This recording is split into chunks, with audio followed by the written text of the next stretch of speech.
ሰላም ጤና ይስጥልኝ ውድ የብስራት ቴሌቪዥን የዩቲዩብ ቻናል ተከታታዮቻችን እንደምን አላችሁልን? የብስራታ ፕሮግራማችን አሁን ጀምሯል። በዛሬው የብስራታ ፕሮግራማችን በ15ኛ ሳምንት የሲቢ ኢትዮጵያ ፕሪሚየር ሊግ ጨዋታዎች ዙሪያ ቆይታ እናደርጋለን። ፕሮግራሙን አዘጋጅቶ ወደ እናንተ በማድረሱ እኔ አንተነህ ታረቀ ከመላው የስቱዲዮ ባለሙያዎች ጋር በጋራ ሆነን አብረናችሁ ቆይታ እናደርጋለን። እስከ ፕሮግራማችን ፍጻሜ ድረስ አብራችሁን ቆዩ። የሲቢ ኢትዮጵያ ፕሪሚየር ሊግ ትናንት ጅማሮን አድርጓል። የ15ኛ ሳምንት ማለት ነው። ትናንት ሁለት ጨዋታዎች ተደርገዋል። በእነዚህ ጨዋታዎች ዙሪያ ቆይታ እናደርጋለን። ዛሬም የሚደረጉ ጨዋታዎች አሉ። ግን በዋናነት የምናነሳው ጉዳይ በሲቢ ኢትዮጵያ ፕሪሚየር ሊግ ከጊዜ ወደ ጊዜ የዳኝነት ውሳኔዎች አወዛጋቢ እየሆኑ ነው የሚገኙት። እነዚህን የዳኝነት ውሳኔዎች እንመለከታለን። ዛሬም የሚደረጉ ጨዋታዎች አሉ። በሲቢ ኢትዮጵያ ፕሪሚየር ሊግ 4 ጨዋታዎች ይደረጋሉ።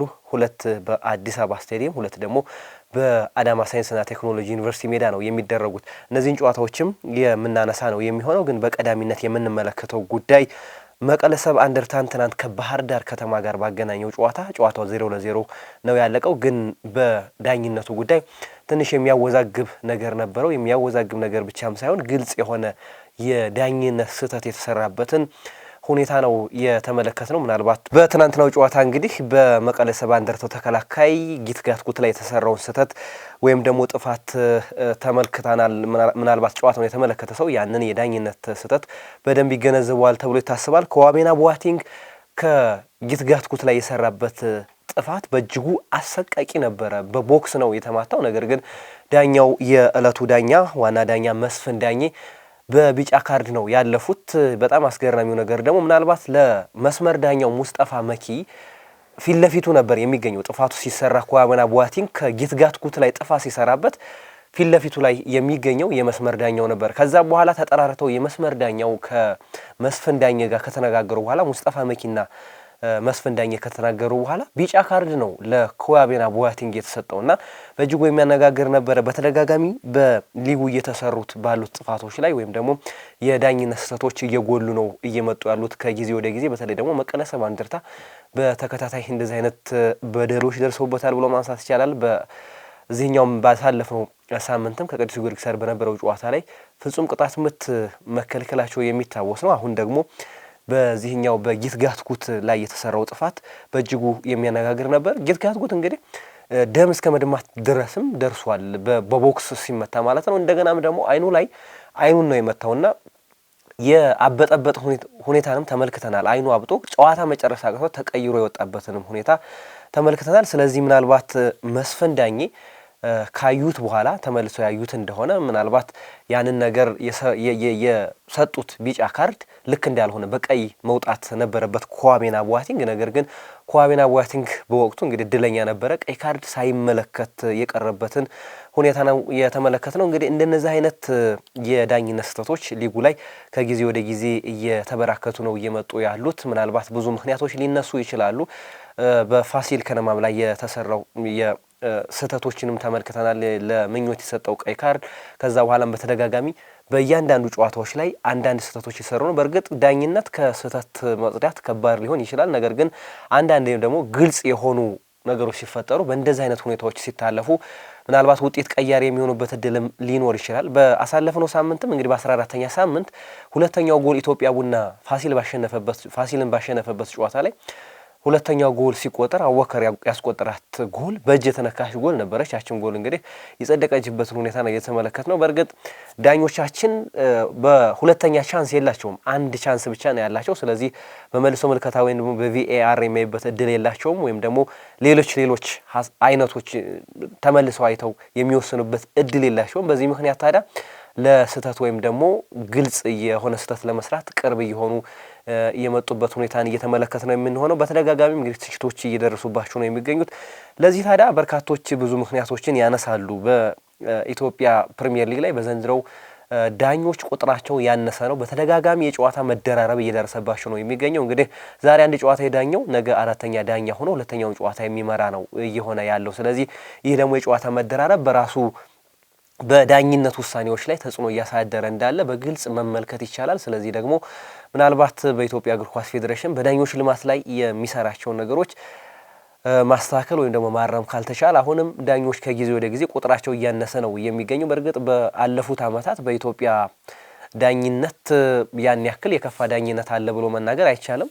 ጥሩ የዳኝነት ሲስተሞችን ተመልክተናል። ግን የዘንድሮ የዳኝነት ሁኔታ ግን ከጊዜ ወደ ጊዜ አሁንም ስህተቶች እየተሰሩ ነው የሚገኙት። እነዚህ ስህተቶች ደግሞ ክለቦችን ዋጋ ሊያስከፍሉ ይችላሉ። ስለዚህ ምናልባት የዳኞች ኮሚቴ የተለያዩ ውሳኔዎችን እያሳለፈ ነው የሚገኘው። በባለፈው ሄኖክ አበበን እንደቀጣ የሚታወስ ነው፣ ከጨዋታ እንዳገለሉት የሚታወስ ነው። አሁንም ዋና ዳኝነት መምራት አልቻለም። ትናንት ግን በዚህ በመቀለ ሰባ እንደርታና በባህር ዳር ከተማ ጨዋታ ላይ አራተኛ ዳኛ ሆኖ ነው ሄኖክ አበበ ሲመራ የነበረው። እንደነዚህ አይነት ውሳኔዎችን ይወስናል። ነገር ግን በይፋ የዳኞች ኮሚቴም በይፋ በተሰሩት ጥፋቶች በተለይ በፋሲል ከነማ ላይ በተሰራው ስህተት ይቅርታ የጠየቀበትን ሁኔታ አይተናል።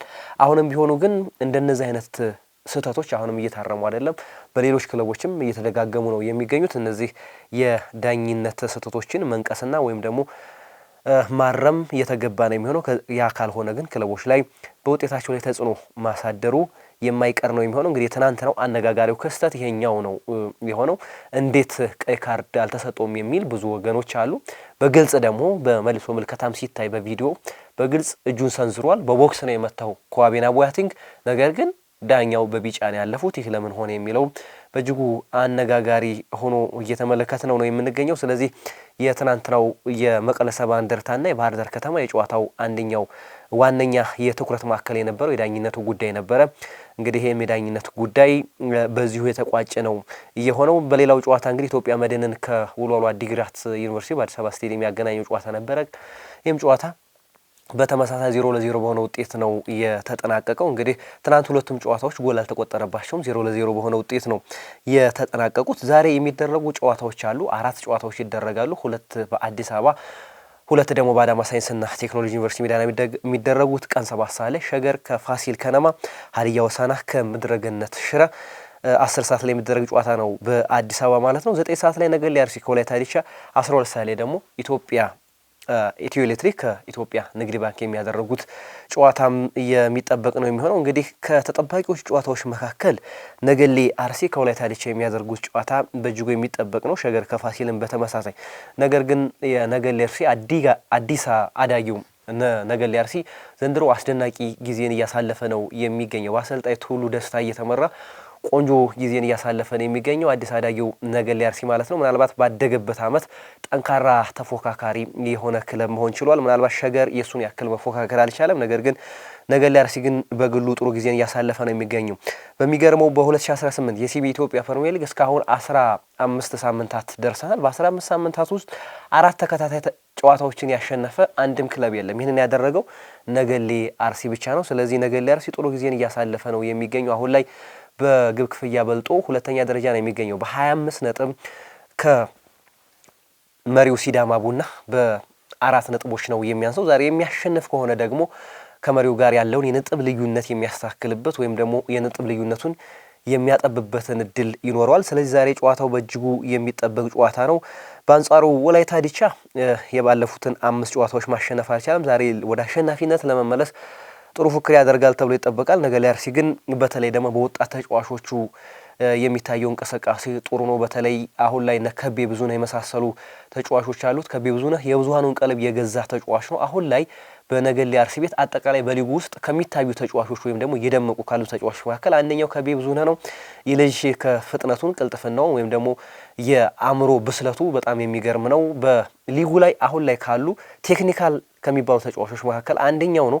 በሱ የሚመራ የፊት መስመር አለው። ሀቢብ ከማል በተመሳሳይ እንዲሁም ደግሞ ከከፍተኛ ሊግ አብረው ያደጉት አሉት ዋና ተጫዋቾች እነ አሸብር ወሮ በተመሳሳይ ደግሞ ሮሆቦት ሶላሎ በተለይ በመከላከል ረገድ ከድሬሲ ፓስካል ጋር ያላቸው ጥምረት የሚገርም ነው። በእርግጥ 16 ጎል አስቆጥሯል እስካሁን ነገሌ አርሲ ግን ያስቆጠረው 9 ጎል ብቻ ነው።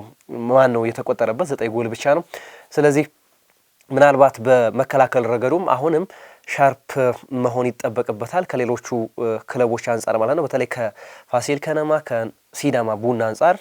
ስለዚህ በፉክክር ሂደት ውስጥ ለመቆየት የሚቆጠርበትን የግብ መጠን መቀነስ ይጠበቅበታል ማለት ነው። ምናልባት በተከላካይ ክፍሉ እነ ሮቦት ስላሉና የድሬስ ፓስካል ጥምረት የብዙሃን ቀልብ የገዛ ነው። በአማካይ ክፍሉም ዳዊት ተፈራ ጉታን የመሰለ ተጫዋች አለው። ስለዚህ የዚህ ተጫዋች መኖር ደግሞ የክለቡን የክሬቲቪቲ አቅም ከፍ አድርጎታል። ስለዚህ አሁንም በግብ ማግባቱ ረገድ ፈጣን ተጫዋቾች አሉት። ሀቢብ ከማል በድሬዳዋ ከተማ እናውቀዋለን። አሁንም ያንን ብቃቱን ነገሌ አርሲ ቤት እየደገመ ነው የሚገኘው። ምናልባት ነገሌ አርሲ አሁን ላይ በምናያቸው በሲቢ ኢትዮጵያ ፕሪሚየር ሊግ ክለቦች መካከል ጥሩ እግር ኳስ ነው የሚጫወተው በአንጻራዊነት የሚሻል ክለብ ነው። በተለይ የቱሉ ደስታ ቡድን ጥሩ እግር ኳስን የሚጫወት አዝናኝ የሆነ እግር ኳስ በተለይ በፈጣን ተጫዋቾች ስላሉት በመልሶ ማጥቃትም እንዲሁ እረፍት የማይሰጥ እንቅስቃሴ ያለው ቡድን እንደሆነ በደንብ ተመልክተናል። ምናልባት ዘንድሮ የሲቢ ኢትዮጵያ ፕሪሚየር ሊግ ክስተት ይሆናሉ ተብለው ከሚጠበቁ ክለቦች መካከል አንደኛው ነገሌ አርሲ ሊሆን ይችላል። ስለዚህ ነገሌ አርሲ ከወላይታ ዲቻ ጋር ዛሬ 9 ሰዓት ላይ የሚያደርገው ጨዋታ በእጅጉ የሚጠበቅ ጨዋታ ነው። ይህን ጨዋታ ማሸነፍ ለነገሌ አርሲ በተከታታይ ጨዋታዎችን ከማሸነፍ ወይም ደግሞ የማሸነፍ ሜንታሊቲውን ከፍ ለማድረግ እንዲሁም ደግሞ ከሲዳማ ቡና ጋር ያለውን የነጥብ ልዩነት ለማጥበብ ከፋሲል ከነማም ጋር እንዲሁ በጎል ክፍያ ነው የሚበላለጡ። ስለዚህ ዛሬ ወሳኝነት አለው። በአንጻሩ ወላይታ ዲቻ እንግዲህ አሰልጣኝ መሳይ ተፈሪን ከቀጠረ በኋላ ወጣ ገባ አቋምን ነው እያሳየ የሚገኘው። አሁንም ወጣ አቋምን ማሳየት አልቻለም። ዛሬ እንግዲህ ከ5 ጨዋታዎች በኋላ ከድል ጋር ለመታረቅ ከነገሌ አርሲ ጋር ጥሩ ፉክክር ያደርጋል ተብሎ ይጠበቃል። በአዲስ አበባ ስቴዲየም ሸገር ከተማን ከፋሲል ከነማ የሚያገናኝ ጨዋታ እንዲሁ ተጠባቂ ጨዋታ ነው። ፋሲል ከነማ እንግዲህ ከአሰልጣኝ ዮሐንስ ሳሌ ጋር ከተለያየ በኋላ ከኢትዮጵያ ቡና ጋር ያደረገውን የ14ኛ ሳምንት ጨዋታ እንደተሸነፈ የሚታወስ ነው። እንግዲህ ከ13 ጨዋታዎች ያለመሸነፍ ጉዞ በኋላ በ14ኛው ሳምንት የአለመሸነፍ ጉዞ በቡናማዎቹ ተገቷል። እንግዲህ አሰልጣኝ ዮሐንስ ሳሌን ካሰናበተ በኋላ በዛ ማግስት ሽንፈትን ተጎንጭቷል ማለት ነው። ፋሲል ከነማ ዛሬ እንግዲህ ወደ አሸናፊነት ለመመለስ ብርቱ ፉክክር ያደርጋል ተብሎ ይጠበቃል። እንግዲህ ፋሲል ከነማ አሰልጣኝ ይቀጥራል ተብሎ ታስቦ ነበር። ነገር ግን ምክትል አሰልጣኞቹ አምሳሉስ መላአለምና ኤልመዲን መሐመድ ክለቡን ይዘውት እስከ ጥር ወይም ደግሞ እስከ የመጀመሪያው የሲቢ ኢትዮጵያ ፕሪሚየር ሊግ አጋማሽ ድረስ ይዘውት እንዲቆዩ የክለቡ የስራ አመራር ቦርድ መወሰኑ ተሰምቷል። ስለዚህ እነዚህ አሰልጣኞች ከባድ የቤት ስራ ይጠብቃቸዋል። ወርቃማ እድል ነው። ፋሲልን የማሰልጠን እድል አግኝተዋል። ይህንን እድል ማግኘታቸው ትልቅ ነው። ነገር ግን ይህንን እድል አግኝቶ ደግሞ ኃላፊነቱ ከባድ መሆኑ የሚዘነጋ አይደለም። ምክንያቱም እንግዲህ ፋሲል ከነማ እስካሁን ያደረጋቸውን ጨዋታዎች 13 ጨዋታዎች አልተሸነፈም ነበር፣ ግን ትናንት በኢትዮጵያ ቡና ተሸንፏል። ስለዚህ ወደ አሸናፊነት ማምጣት ይህንን የአሸናፊነት ስነ ልቦና ጠብቆ መዝለቅ ከምክትል አሰልጣኞቹ የሚጠበቅ ትልቅ የቤት ስራ ነው። ይህንን የቤት ስራ እንዴት ይወጡታል የሚለው እንግዲህ ከባዱ የቤት ስራቸው ከዛሬው ጀምሮ የሚጀምር ነው የሚሆነው። ሸገር ከተማን ከፋሲል የሚያገናኙ ጨዋታ ተጠባቂ ነው። ሸገር እንግዲህ 16ኛ ደረጃ ላይ ነው የሚገኘው። ምናልባት ወራጅ ቀጠና አፋፍ ላይ ነው የሚገኘው። አሰልጣኝ አሸናፊ በቀለ አሁንም እዛ ቤት ላይ የመቆየታቸው ነገር አጠራጣሪ የሆነ ነው የሚገኝ። ምናልባት የዛሬውን ጨዋታ ደግሞ የሚሸነፉ ከሆነ የበለጠ እህሏቸው የሚያልቅበት እድል እየሰፋ ነው የሚሆነው። ስለዚህ በዛሬው ጨዋታ ብርቱ የመሸነፍ ፉክክር ይደረግበታል ተብሎ ይጠበቃል። ፋሲል ከነማ ወደ አሸናፊነት ለመመለስ ሸገር ከተማም እንግዲህ 5 ጨዋታዎች ተቆጥረውበታል። እስካሁን 3 ነጥብ ካገኘ ማለት 3 ነጥብ ለማግኘት ከ5 ጨዋታዎች በኋላ ከፋሲል ጋር ብርቱ ፉክክር ያደርጋል ተብሎ ይጠበቃል። ኢትዮ ኤሌክትሪክ ከኢትዮጵያ ንግድ ባንክም እንግዲህ ሁለቱ የከተማው አንጋፋ ክለቦች ናቸው። ስለዚህ ሁለቱ ክለቦች የሚያደርጉትም ጨዋታ ምሽት 12 ሰዓት ላይ የሚጠበቅ ጨዋታ ነው። እንግዲህ ዛሬ 4 ጨዋታዎች ናቸው የሚደረጉት በሲቢ ኢትዮጵያ ፕሪሚየር ሊግ። ዛሬ እንግዲህ 4ቱ ጨዋታዎች ላይ ምናልባት ጎል ይቆጠርበታል ወይስ ደግሞ እንደተለመደው 0-0 ይሆናል የሚለው በእጅጉ የሚጠበቅ ነው የሚሆነው። እንግዲህ በኢትዮ ኤሌክትሪክና ንግድ ባንክም ምሽት 12 ሰዓት ላይ የሚደረግ ጨዋታ ነው። በአዳማ ሳይንስና ቴክኖሎጂ ዩኒቨርሲቲ ሜዳ በሲቢ ኢትዮጵያ ፕሪሚየር ሊግ የ15ኛ ሳምንት የሁለተኛ ቀን ጨዋታዎች እነዚህን ይመስላሉ። እንግዲህ ውድ ተመልካቾቻችን ያላችሁን ሀሳብ አስተያየት፣ በተለይ ደግሞ በጨዋታዎቹ ዙሪያ ላይ ያላችሁን ግምት እንዲሁም ውጤታችሁን በኮሜንት ሴክሽን ላይ ብታካፍሉን ደስ ይለናል።